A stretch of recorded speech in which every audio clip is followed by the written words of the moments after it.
All right, this is a follow-up question. As I said, this is extended because people are so excited about this. So we extended this structure. So the previous one was acetic acid, and people say, let's do more practice. So I'm randomly choose C2H2, which actually have triple bond. Yes, it will be a good practice for triple bond. In this triple bond, we did a few, which I think it's still cool to show you anyway. We did a few animations, so let me start with this. When you have a triple bond, okay, there are 3 bonds of them. I'm loading a hydrogen atom on the very side, so you'll be able to see how the bond is formed. The first one, sp sigma bond, okay? Which means, back to my iPad, the sigma bond between carbon and carbon is carbon sp over carbon sp. Why is that? Okay, let's see. This is how the sigma bond looks like the loop. We can also answer my second question. What's the sigma bond between my carbon and the hydrogen? Didn't we load the hydrogen first?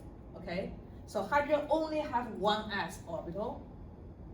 Now it's the sigma bond from work. So my carbon and the hydrogen is the carbon with sp overlapping with the hydrogen with 1s. If that work?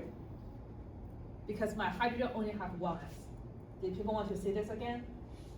Okay. Okay. Loading from work. If just loading carbon, this is sp in linear shape.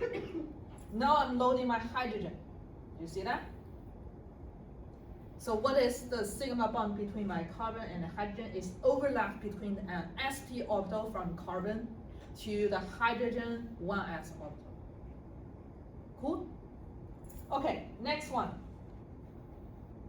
I still have 2 pairs of p, and they are forming this pi bond, which means all of my pi bond here is forming by the p orbital. So both p orbital are formed. Okay, I'll lay out here.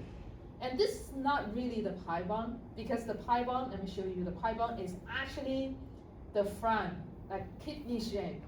So the p orbital, which like a loop, is before they form a bond. This frame is after they form. How cool is this?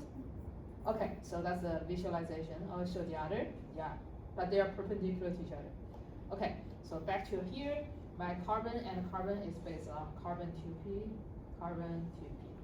But I have 2 of them. So overall, there are 1 sigma bond at